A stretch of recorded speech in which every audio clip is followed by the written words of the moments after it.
¿Qué tal? ¿Cómo les va? Buenas noches. 3 minutos. 3 minutos antes de las 23 estamos haciendo Cuestión de Fondo hasta las 0:30 aquí en Canal 9 Litoral para Entre Ríos y buena parte de Santa Fe. ¿Cómo andan los muchachos? Buenas noches. Buenas ¿Cómo noches. anda? Bien, Rondero, buenas noches. Garro. ¿Bien? Bien. Hoy Excelente. tenemos muchos temas. Está variado, picante. Pero vamos primero con cómo está el tema de los números, Oscar. Se habla presupuesto a nivel nacional. Hay, en 20 días se cumple el plazo para que el Poder Ejecutivo también presente el presupuesto provincial 2019. 96.000 millones fue la estimación de 2018. ¿Se sabe algo el 19? Y va a depender también de los números del presupuesto nacional, como pasa siempre. Una cosa viene atada a la otra. Y hoy justamente el debate del presupuesto estuvo centrado en la Cámara de Diputados de la Nación, porque el ministro del Interior, Rogelio Frigerio, acudió a la Comisión de Presupuesto y Hacienda y dijo, entre otras cosas, que el presupuesto no modifica en un ápice los lineamientos que el gobierno tenía previsto para el ejercicio 2019, especialmente a partir de lo que significa este respaldo que entiende la Administración Nacional ha recibido por parte del Fondo Monetario Internacional. Y que además este nuevo acuerdo con el Organismo Multilateral de Crédito elimina la incertidumbre respecto del financiamiento futuro que tendrá la Argentina. Esto fue lo que dijo el titular de la Cartera Política Nacional en el Congreso y se espera que en breve justamente comience a discutirse en la Cámara Baja esta iniciativa que es clave para el manejo de la administración del presidente Mauricio Macri. Y además también se siguieron con sumo interés y preocupación las negociaciones con el Fondo Monetario Internacional en Nueva York y se celebró por parte de la Administración Nacional la extensión del acuerdo oportunamente celebrado y el dinero que había previsto el Fondo Monetario Internacional. Se logró una partida adicional de 7.100 millones de dólares, por lo cual de los 50.000 millones adicionales ahora se va a pasar a 51.700 millones de dólares hasta el 2021. Y según el ministro de Hacienda, Nicolás Dujovne, estos fondos no serán de carácter precautorio, es decir, para hacer como una suerte de respaldo a la Administración Nacional, sino que podrán usarse como soporte presupuestario. Y desde Nueva York, junto a la presidenta del Fondo Monetario, Christine Lagarde, el ministro Dujovne dijo que para este año se pasarán de 6.000 a 14.000 millones de dólares, que era lo que se comprometió finalmente el Fondo Monetario Internacional, con lo cual la administración del presidente Mauricio Macri entiende que va a lograr un equilibrio de las cuentas públicas y después para el ejercicio 2019 se prevén otros 23.000 millones de dólares en lugar de los 12.000 millones iniciales y por esto se celebró en el Gobierno Nacional. En tanto, el designado en comisión, presidente del Banco Central, Guido Sanleris, habló de una banda de flotación para el dólar, con la cual se pretende lograr la estabilidad de la economía y controlar la inflación. Que aumentó de ayer a hoy, digamos, o sea. Sí, producto un peso de y la, algo, 2 pesos casi. producto de la salida de Luis Caputo, que abandonó la presidencia del Banco Central y ahora vaya a saber a dónde va a gozar sus vacaciones, porque si el hombre viajaba en plena crisis durante los fines de semana largos para regocijarse bajo el sol en las playas de Río de Janeiro, ahora sin obligaciones y habiendo ganado 42 millones de pesos en los últimos años, producto de la bicicleta financiera, ya que utilizaba sus recursos junto con su esposa para pasar de los pesos a las letras, de las letras al dólar y del dólar a las letras. Bueno, ahora con más tiempo podrá ver qué hace con la plata que consiguió. Un descanso. Bueno, lo cierto es que lo sucede Guido Sanleris, que está en comisión, tiene que ser aprobado su pliego en el Senado conforme lo establece la Constitución, y el nuevo presidente del Banco Central dijo que esta banda de flotación tiene que oscilar entre los 34 y 44 pesos. Si está por debajo de los 34 pesos, el Banco Central va a salir a comprar dólares. Si el dólar supera los 44 pesos, que es más de lo que prevé el presupuesto nacional, que habla de 42 pesos, Ahí se saldrán a vender reservas por hasta 150 millones de dólares por día, que es el tope que ha impuesto justamente el Fondo Monetario Internacional. Y ya que estamos hablando de la designación de Sandaris, que fue dispuesta a través de un decreto que se publicó hoy en el Boletín Oficial con la firma de la presidenta a cargo, Gabriela Michetti, el otro firmante fue Nicolás Dujovne, que estaba en Nueva York. Claro. Como hizo el ministro que no estaba en el país para firmar un decreto. A ver, lo que tengo acá en mis manos, ¿sabe qué es el hondero y garro? A ver. Es la presentación del concurso preventivo de Deruder Hermanos Flechabús. Primicia de este programa. Lo hicieron antes de ayer. Ante el juez civil y comercial de Colón número 2. Aducen impacto por las low cost. Exactamente. Fundamentalmente, en el escrito hablan o sea, después de hacer una reseña, habla que, bueno, hoy tienen más de 2.000 trabajadores, que luego de haber atravesado un periodo de expansión, dice, se produjo desde el 2009 un amesetamiento y una significativa retracción de la actividad. La contracción de la demanda de servicio, el incremento de la oferta, la evasión de las empresas irregulares y el crecimiento del parque automotor fueron algunas de las razones mencionadas. También las facilidades otorgadas a las empresas de transporte aéreo.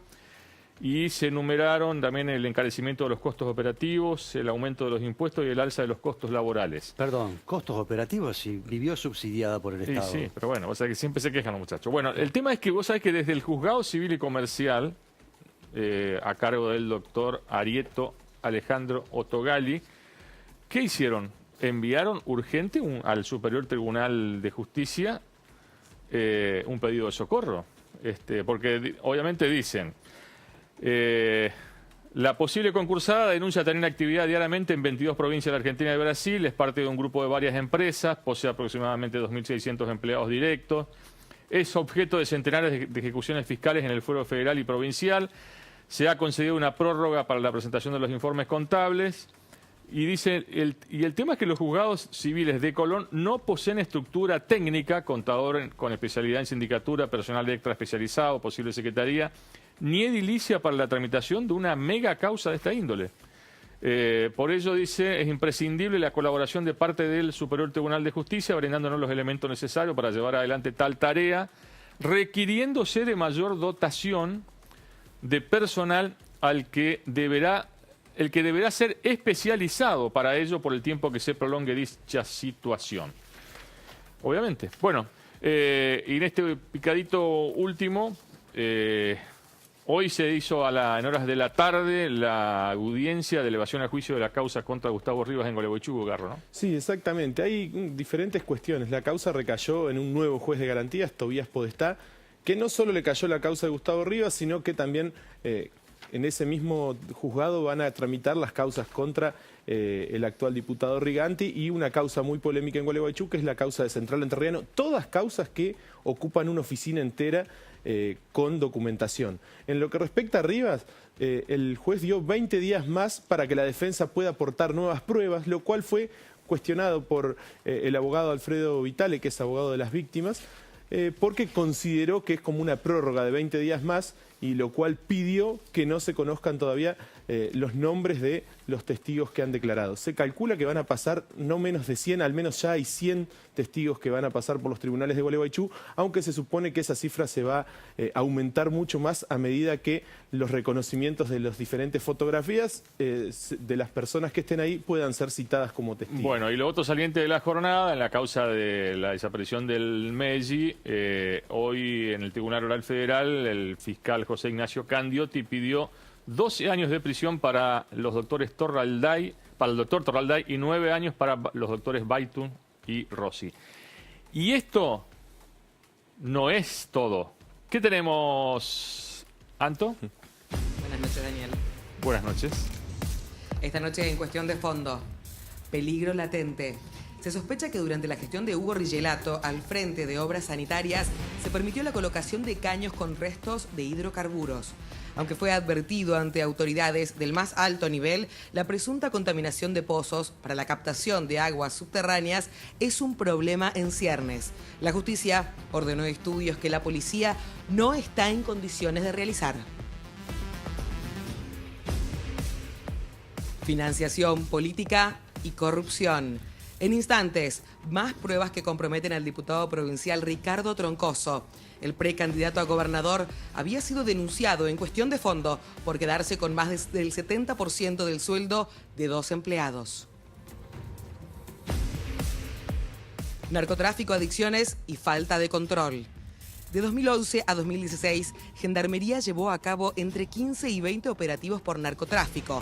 Sin embargo, desde 2016 hasta la fecha, la fuerza solo realizó un solo procedimiento e incautó 400 gramos de cocaína.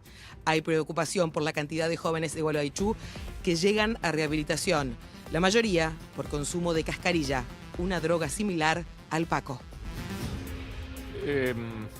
Vamos a aclarar respecto del caso Troncoso que conmovió al escenario político, que la producción de este programa en 3 oportunidades habló con su secretaria para que el diputado Troncoso pudiera estar aquí en vivo, sentado, dando las explicaciones de lo que se denunció la semana pasada, pero el legislador de Maciá dijo que no quería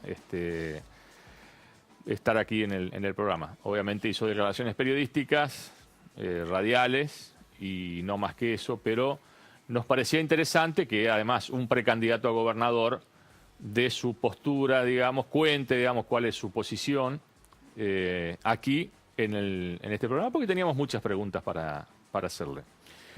¿Cómo se comunica la gente? Durante esta noche podés escribirnos a través de nuestro Facebook, que es Cuestión de Fondo. Nuestro WhatsApp 3435-057-153. Nuestra línea directa 0343-423-5081. Estamos en Instagram, somos @Cuestión de Fondo con un 2 al final. Y estamos en Twitter como @Cuestión de Fondo 2. Bueno, en algunos instantes vamos a contar de la etapa de análisis. Todavía no. ¿Ah, la tenemos? A ver, mostremos la tapa entonces. A ver, Anto. La buena vida del senador, titula Análisis, el senador provincial Aldo Ballestena, del PJ, es otro nuevo millonario de la clase política. Dispone de varios inmuebles en La Paz, un complejo en construcción de 24 departamentos a escasos metros del complejo termal, que está a nombre de su hija de 25 años, campos en La Sola y varios vehículos, entre ellos Mercedes-Benz de $60.000. Tiene además una fuerte injerencia en los negocios de la empresa constructora Norvial, la más beneficiada con obras en La Paz a partir de las administraciones de Sergio Uribarri. ¿Qué más? También en tapa, en la política hay mucha hipocresía y muchas peleas públicas. Una entrevista del diputado nacional Jorge Lacoste. Los contratos del legislador entrerriano, lo que el diputado Troncoso no pudo responder. Y último título, el frustrado y estafado sueño de la casa propia, una mutual bajo sospecha. Bueno, sí, la verdad que uno se pregunta cómo hace, ¿no? Digamos, y por qué, digamos, un hombre de la política se puede dar el gusto de pasear en un Mercedes-Benz de $60.000. ¿Por qué? ¿No? Porque y después encima hablan de crisis, digamos, o sea, es el tema, ¿no? Y además es el tercero en la línea de sucesión. Así es. Así es. De hecho, estuvo a cargo del Poder Ejecutivo hace muy pocos días, cuando el gobernador Gustavo Bordet viajó a Estados Unidos y el vicegobernador estaba con parte de enfermo. Y en análisis mostramos todas las pruebas documentales en cuanto a los inmuebles que tienen los hijos de Ballestena, los 3 hijos del matrimonio de La Paz, digamos, ¿no? Donde sobresale, obviamente, la construcción de 24 departamentos que están a nombre de la hija, que empezó a trabajar el año pasado, creo, aquí en el Tribunal Electoral. Bueno, Londero, todo suyo. Minuto gol en el aire. Gracias. Bueno, la larga gestión de Hugo Riguelato al frente de la Dirección Provincial de Obras Sanitarias se hizo tristemente célebre por su condena efectiva a 3 años de prisión por enriquecimiento ilícito y el decomiso de algunos de sus bienes por parte de la justicia provincial. Pero hubo otra arista del paso de Riguelato por la función pública que quedó relegada a un segundo plano y que puede tener graves consecuencias. Pregunto, ¿ya debe estar en condiciones de en breve salir? En breve, en virtud del tiempo que estuvo con prisión preventiva, mientras se consustanciaba la causa y, bueno, por buen comportamiento, obviamente. Bueno, decía, hay un tema que ha quedado relegado y vinculado con el ejercicio de Riguelato como titular de la Dirección de Obras Sanitarias de la provincia, que es una investigación por la presunta colocación de caños con residuos de hidrocarburos en distintas obras que se efectuaron en distintos lugares de la provincia con la intención de captar aguas subterráneas de pozo. El tema llegó a la justicia a partir de una presentación que hizo tiempo atrás la hoy disuelta Fundación Biguá, Ciudadanía y Justicia Ambiental. Y en el marco de esa investigación, los fiscales Ignacio Aramberri y Juan Francisco Ramírez Montrul tomaron una serie de medidas y también testimonios a empleados de obras sanitarias que finalmente no aportaron demasiada información. Sin embargo, el que dio más detalles en relación con esta preocupante situación, la del uso de caños con residuos de hidrocarburos, fue Eduardo Pujato, un especialista en aguas subterráneas que se desempeñó durante 38 años en la Administración Pública Provincial, la mayor parte de ese tiempo en obras sanitarias, con un breve lapso en el que fue enviado por orden de Riguelato a cumplir funciones en la Dirección de Hidráulica. Y Pujato aceptó hablar con Cuestión de Fondo para explicar, entre otras cosas, cuánto tiempo lleva formulando estas advertencias, es decir, sobre el eventual uso de caños con residuos de hidrocarburos para obras de captación de aguas subterráneas, y también señaló a qué autoridades estatales les impuso sobre esta situación. Bueno, exactamente no tengo precisiones, pero alrededor de 10 años para acá. Un poco más, quizás. ¿Y ante qué autoridades del Estado hiciste pública esta situación? Bueno, en su momento yo solo tenía indicios y comentarios de mis compañeros de obra sanitaria, porque a mí me habían mandado a hidráulica de la provincia, y cosas que no he podido verificar nunca. Pero bueno, eran mis compañeros, incluso yo estaba a cargo de la división, del departamento de obras por administración. Y entonces estaban asombrados y espantados. Y bueno, entonces lo comenté con mi director en hidráulica, que era Fontana, ya fallecido, y se sorprendió mucho. Me autorizó a ir a hablar con el ministro del área en ese momento, García, no me acuerdo el nombre. Juan Javier García. Juan Javier García. Que era ministro de Planeamiento en ese momento. Sí, exacto. No me recibió personalmente, me recibió un arquitecto que era su secretario privado, la antesala de su despacho. En 2 oportunidades me dijo que el ministro estaba preocupado, que estaba al tanto y que me iban a llamar, pero bueno, no sucedió nunca.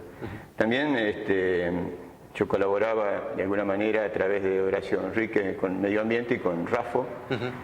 Y se los comenté, muy preocupado. Rafo, que en ese momento era secretario de Ambiente. Secretario, sí, justamente hubo un cambio ahí, pero era secretario de Ambiente. Y bueno, me pidió pruebas, yo podía generar pruebas, no, es imposible, si uno no tiene acceso al lugar, yo no podía desplazarme a los lugares de la provincia donde se estaban realizando las perforaciones. Pero bueno, lo que colmó el vaso fue una llamada del secretario, creo que era secretario de Obras Públicas del municipio de María Grande, me pidió que fuera porque estaban por hacerle un pozo a la provincia con caños empetrolados. ¿Recordás más o menos en qué momento fue eso? Sí, eso ya fue más cercano, hace 5 años atrás más o menos. Pero... ¿Y vos en ese momento habías vuelto a Obras Sanitarias o Sí, seguías trabajando en ese momento fue a los pocos días o a pocas semanas que me hicieron volver a Obras Sanitarias. También yo traté, por los medios que disponía, de que lo pararan, que alertaran o que investigaran, que verificaran esta información. Pujato detalló además qué fue lo que sucedió tras el llamado de atención formulado desde el municipio de María Grande y reveló que todo continuó como si nada por parte de la Dirección de Obras Sanitarias de la provincia, que siguió contratando a empresas con las cuales Rigelato tenía algún tipo de vínculos.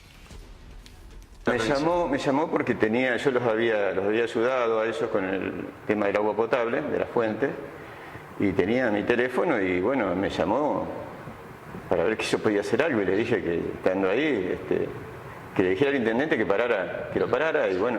¿Y el municipio pudo comprobar que esos caños que se iban a utilizar? No hicieron nada, y se hizo la obra y está incluso en funcionamiento en este momento. ¿Y esa obra se hacía con personal y técnicos provistos por Obras Sanitarias de la provincia? No tengo precisiones, pero era mixto, iba gente de mis compañeros míos o con maquinaria de otra empresa, tenían un nombre, está denunciado ahí en la revista Análisis. Esos pormenores yo no los tengo incluso, solamente tengo la información pública. Y bueno, llegamos a un momento en que lo conozco al procurador, a Jorge García, en el Estudiante, estábamos en el gimnasio, hemos jugado al básquet así de forma ocasional con él. Y me conoce bastante y le dije, hablando del trabajo de él y del mío, o de cosas triviales, le digo, ¿no podrán hacer algo? Y se sorprendió y fue el único que tuvo una respuesta muy favorable. ¿Cómo se manifestó esa respuesta? Y se contactó con la gente de Biguá y tengo entendido que fue así, no quiero comprometer cosas. Estamos hablando de la Fundación Biguá, Ciudadanía y Justicia Ambiental, que fue que hizo una presentación por el presunto uso de caños con restos de hidrocarburos. Eso fue simultáneo, o si no fue simultáneo, fue anterior en muy poco tiempo con la denuncia de la revista Análisis por las empresas. Entonces un poco se mezclaron las cosas ahí, porque a mí, por supuesto, cualquier delito de este tipo me interesa como ciudadano, pero mi preocupación como especialista en el tema de aguas subterráneas y empleado público era mi deber, incluso la Constitución me obliga a denunciarlo. Y lo denuncié por los medios que podía, hasta que con un poco más de precisiones lo escribí, que es una denuncia que yo le elevo al gobernador por vía jerárquica en diciembre del 2016. ¿Y ante esa denuncia por vía jerárquica, qué respuesta obtuviste? No, ninguna, incluso una vez jubilado en julio del año pasado, al no tener respuesta ya por no poder optar por la vía jerárquica, hice la misma presentación adjuntando lo anterior en el despacho del gobernador a la ministra de Salud actual, al presidente del CORUF actual, al secretario de Ambiente, que estaba en ese momento, un profesor, no me acuerdo. Melo de apellido. Melo, exacto, que creo que sigue ahí. Y reiterado después me apersoné al nuevo secretario. Martín Barbieri. Sí, no lo conocí nunca, me pidieron que solicitara una entrevista vía mail, la hice, la reiteré, fui 2 veces más, le mandé la información vía mail que ya estaba en la Secretaría y también se la presenté al director de Hidráulica, en ese momento Cristian Hietz, que es el que, de todos los funcionarios que nombré, fue el único que me lo recibió con preocupación y tengo entendido que lo llevó al CORUFA como le corresponde a él. Por las dudas no haya quedado claro, hay razones para pensar que se utilizaron caños con residuos con hidrocarburos para extraer agua de pozos, que después se utiliza por la red pública. Es decir, es el agua que directamente sale por las canillas en domicilios. lo que obviamente puede derivar en una imputación, una nueva imputación a Righelotto, ¿no? Si la causa avanza, por supuesto. Si eso fuese así, si efectivamente se comprueba que hay caños que tienen restos de hidrocarburos, ¿qué consecuencias puede ocasionar esto? Lo explica Pujato, que es especialista en aguas subterráneas, hidrómetra y magíster en ecología. Pero el agua subterránea tiene una característica que corre, no es un depósito, es un escurrimiento. Se vincula con es un otros. escurrimiento, exactamente, a través de los acuíferos, esa palabra tan nombrada. Y entonces esa contaminación que va tomando el agua, pequeñas cantidades, a veces microscópicas, químicamente trazas de hidrocarburos, las va llevando por todo el territorio. Incluso trasciende nuestras fronteras provinciales, porque sabemos que nuestros acuíferos trascienden y pasan a los puelches santafesinos y bonaerenses. Y quizás también, aunque teóricamente el escurrimiento es desde allá hacia acá, a República Oriental del Uruguay y hacia Corrientes, que son nuestros Vecinos. Sí, vecinos, pero también somos cousuarios de los acuíferos porque se infiltra en un lado, percola, llega hacia nuestro territorio o viceversa. Y la contaminación a las personas se produce con la extracción del agua. Eso es permanente, si fuera así es gravísimo porque yo a pedido de los fiscales, fiscal Aranberry, con un pedido inicial del procurador, le conseguí información de un laboratorio muy especializado de La Plata, no, son dos siglas en este momento, no me acuerdo, que ha hecho peritajes, por ejemplo, las pericias del Parque Industrial Gualeguaychú. Son los únicos especialistas en este momento en la Argentina. Los organismos nacionales no tienen capacidad en este momento, ni siquiera el CONICET. Lo sucedido con el pozo en María Grande encendió las alarmas. Y ahora bien, queda la pregunta, ¿se pudo comprobar de dónde vinieron esos caños? Lo contesta Eduardo Pujato. María Grande quedó ahí, o sea, fue el detonante para mí para hablar con alguien más. O sea, vi que verdaderamente se lo estaban usando, ¿no? Claro. Y bueno, ahí me enteré más o menos simultáneamente con eso, que lo llevaban a Oro Verde, había un predio, que entiendo que la justicia lo allanó y secuestró la cañería. Tenían cañería que la limpiaban y cañería sin limpiar. Yo quiero aclarar que no hay limpieza que elimine el hidrocarburo, porque la porosidad de cualquier material, del plástico, hasta en el vidrio hay porosidad, y sobre todo en el acero, eso queda indefectiblemente. Podrá disminuirlo, pero no eliminarlo nunca. Entonces, ese material teóricamente era de un oleoducto que se desarmó con el tiempo y entonces ese material generalmente que está en contaminación con petróleo pasa a ser residuo peligroso. Tengo entendido que es así y que la disposición es muy extrema, muy controlada. Bueno, aparentemente lo han adquirido, los han limpiado en Oro Verde, con personal de obra sanitaria incluso. Había personal de obra sanitaria.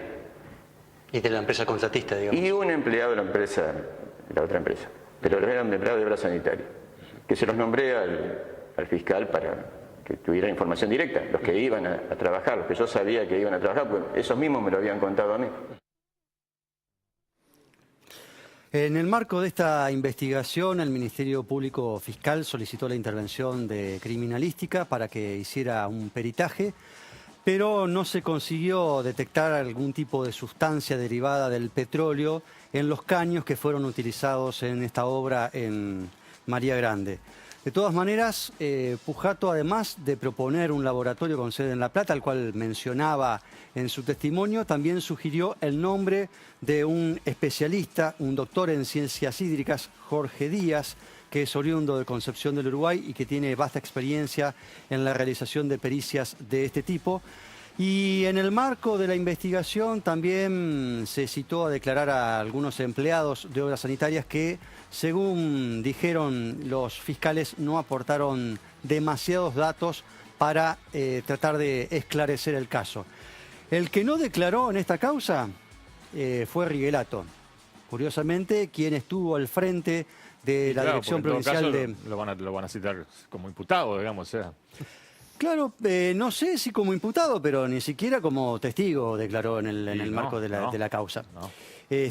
Siendo que era responsable por la contratación de las empresas que llevaban adelante este tipo de obras y habiendo una sospecha respecto de la utilización de estos caños con residuos de petróleo. Así están planteadas las cosas y habrá que ver si en el próximo Esperemos tiempo... que avance, porque a ver, ¿desde cuándo Claro. está? Esto es de 2016, dijo. Sí, a ver si hay algún tipo de novedad en el marco de esta causa. O sea que Riguelato puede salir por una puerta y juicio mediante puede entrar por otra. Si, obviamente en la medida que avance, como debe suceder, digamos. Acá en mis manos tengo la última encuesta de la consultora Datos, terminada la semana pasada. Y paralelamente estoy recibiendo datos de la última encuesta realizada por Julio Aurelio. Hay números muy interesantes, pero eso lo vamos a contar un poco después. Garro, ¿me anticipa lo suyo? Sí, vino con la mochila cargada. Sí, eso está bueno. Hay que laburar. Apelamos al archivo, hicimos un repaso de 2011 al día de la fecha, los allanamientos que ha hecho la Fuerza Nacional, Gendarmería, y nos basamos en el sur entrerriano, en Gualeguaychú.